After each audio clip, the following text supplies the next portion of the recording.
Okay, I have installed a pump here in replacement of this one. This one was completely burnt out. It was not responding at all. I checked the power over there on the wall first, made sure that it had power, and it did have power.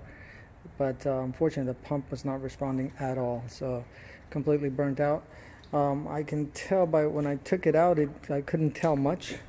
Just disconnected it. When I put the other one back down, though, there was a lot of mush down at the bottom, which means that there's a lot of debris down at the bottom of this small little pit.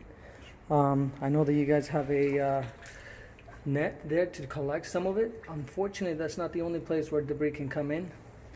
Debris will come in through these grates right there, and it drops into this pit through a 4-inch pipe on that side, 4-inch pipe on that side, and there's also a 4-inch pipe on this side that basically gets the water that comes in through those catch basins. So whatever debris is in all of this area will come in and end up right here. So that little net works only for the top of the pump, not for everything.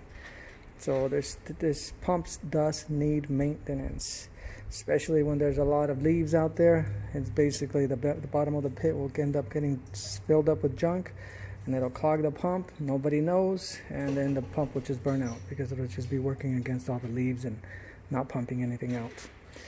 Anyway, that's it for the moment. I'll get back to you guys in a few minutes.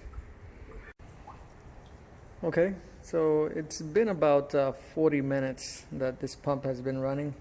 Outside, it's still pumping pretty darn good. You still see the water actually exiting over there in front of the car. It looks like the base of the pump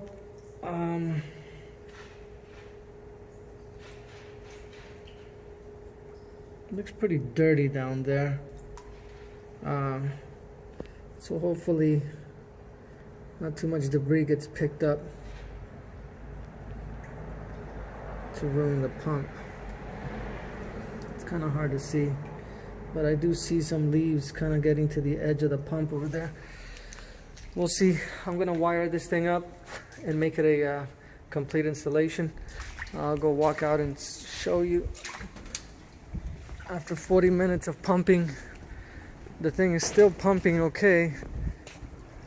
Power hasn't stopped, so we haven't lost power, which means that you know, it's not overheating or anything like that. It's not the impellers are not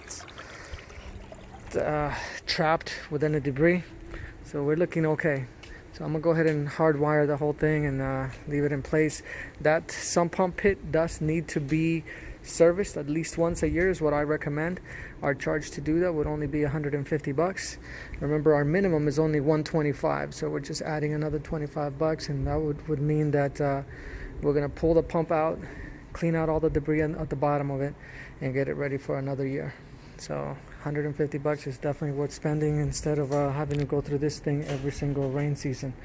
The more rain that we get, I would suggest that you give us a call and let us know that something's happening. If this kind of happens again, do not call another plumber or another company. They are not familiar with the situation.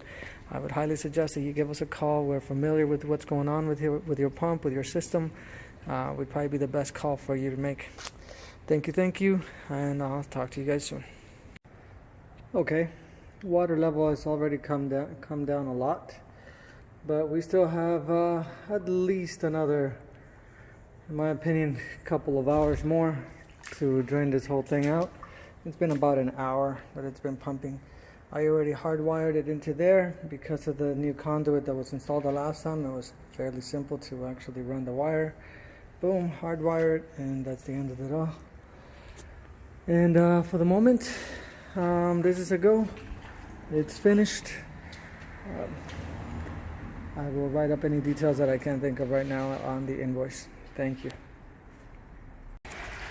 It's been a couple of hours, and it's still pumping. So, still doing good. So another couple more hours of draining. Thank you.